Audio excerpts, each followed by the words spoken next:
Hello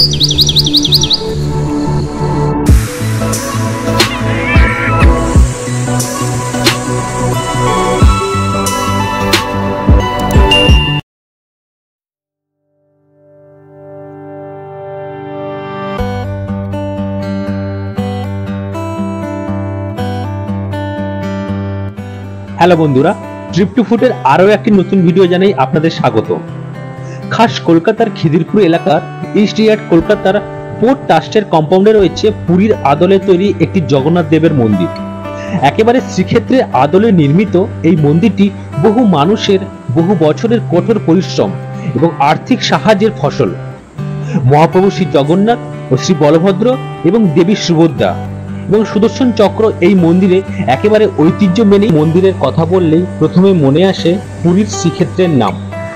কিন্তু ওই যে কথায় বলে না, চাইলে বাড়ি বসেও ঈশ্বরের দর্শন পেতে পারেন, এই হলো অনেকটা সেই রকমই। তবে বাড়িতে না বসেও খাস কলকাতার বুকেই পেয়ে যাবেন এক টুকরো শ্রীক্ষেত্র।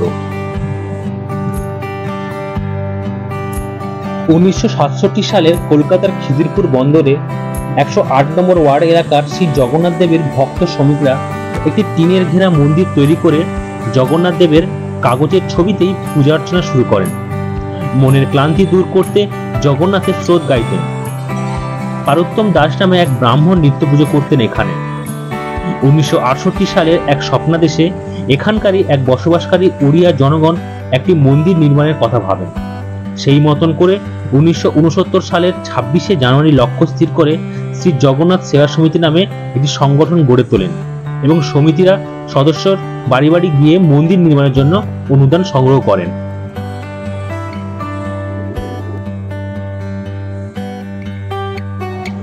অবিকল পুরীর জগন্নাথ মন্দিরের আদলে গড়ে ওঠা রয়েছে এই মন্দিরটি।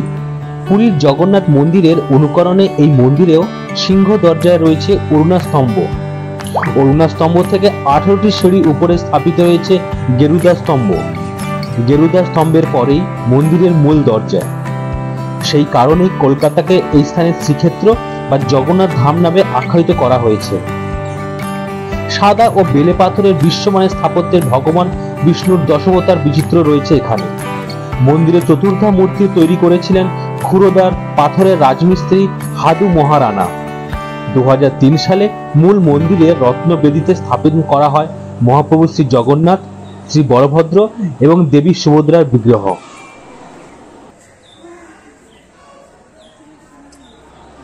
মন প্রশমিত, শান্ত এবং শান্তিপূর্ণ পরিবেশ। জগন্নাথ মন্দিরটি স্থানীয়দের এবং পর্যটকদের জন্য একটি দর্শনীয় স্থান। এই স্থানটি একটি আশ্চর্যজনক আভা এবং ভগবান জগন্নাথের প্রতি মানুষের অগাধ বিশ্বাস রয়েছে। লোকেরা অন্যান্য প্রভু যেমন দেবী বাটা মঙ্গলা, হনুমান, শিব এবং লক্ষ্মী মাতাকেও পূজা করে, যা একই প্রাঙ্গণে উপস্থিত রয়েছে। পাশাপাশি এই মন্দিরের মধ্যে রয়েছে যজ্ঞমণ্ডপ, স্নানবেদী, কৈলি বৈকুণ্ঠ এবং মন্দিরের মধ্যে রয়েছে মহাভোগ তৈরির জন্য রান্নাঘর, রয়েছে আনন্দ বাজার যেখানে মহাভোগ পরিবেশন করা হয়, রয়েছে পুজো দেওয়ার জন্য সামগ্রী বিক্রির দোকানও।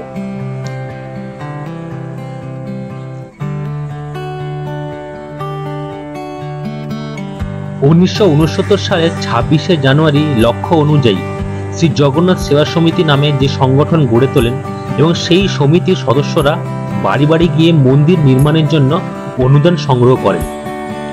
কলকাতা বন্দরের তৎকালীন এক কর্মরতা জনাব এস রহমানও মন্দির নির্মাণের জন্য 2000 টাকা দান করেন। সংগৃহীত অর্থে জানুয়ারি মাসে 1969 সালে 20 ফুট উচ্চতায় এক মন্দির নির্মাণ সম্পন্ন হয়। এক সময় প্রসন্ন কুমার দাস নামক এক আয়কর কমিশনার তার পিতাকে নিয়ে জগন্নাথ দর্শনে আসেন। মন্দিরের প্রবেশদ্বার সংকীর্ণ হওয়ায় তার পিতা মন্দিরের উন্নতিকল্পে সাহায্য করতে বলেন। এটিই ছিল মন্দির পুনর্নির্মাণের প্রথম প্রচেষ্টা।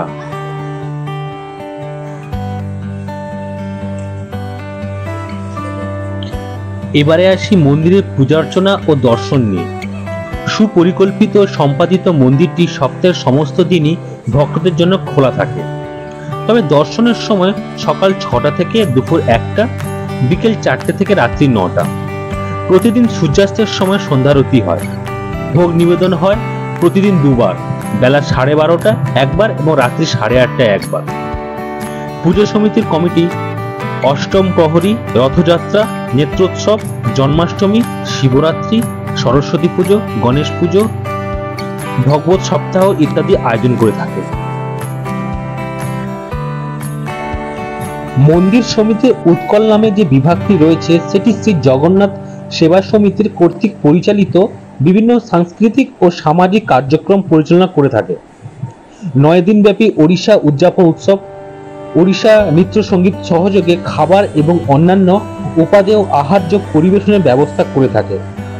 পদযাত্রা সল্টলেক সিটি সেন্টার পার্ক থেকে শুরু হয়ে বাইপাস সংলগ্ন সভূমি এলাকায় গিয়ে শেষ হয়। সাংস্কৃতিক অনুষ্ঠানের বিশিষ্ট ব্যক্তিদের উৎকল সম্মান প্রদান করে।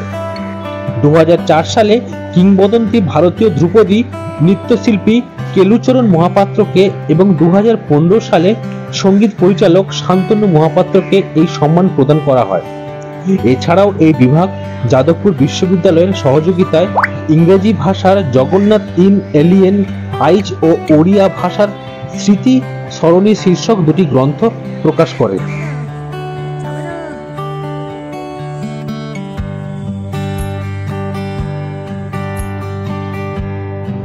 কলকাতার এই জগন্নাথ দেবের মন্দিরে উড়িষ্যার পুরীর মন্দিরের মতন সমস্ত নিয়মকানুন মেনে পূজা অর্চনা করা হয়। উড়িষ্যার জগন্নাথ দেবের মন্দিরে যেভাবে রথযাত্রা পালন করা হয় সেই মতন করে এখানেও রথযাত্রা পালন করা হয়।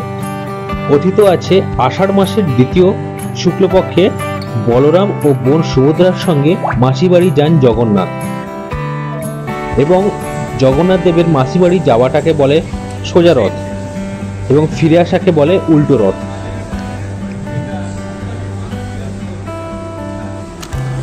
কলকাতার এই জগন্নাথ দেবের মন্দিরে চাইলে আপনারা ঘুরে যেতেই পারেন। চাইলে আপনারা এখানে মহাভোগ প্রসাদ গ্রহণ করতে পারেন, যার মূল্য 150 টাকা। আপনারা কেউ যদি মনে করেন এই প্রসাদ বাড়ি নিয়ে যেতে চান, তাহলে তার জন্য কিছু অতিরিক্ত মূল্য প্রদান করতে হয়, যার মূল্য 180 টাকা।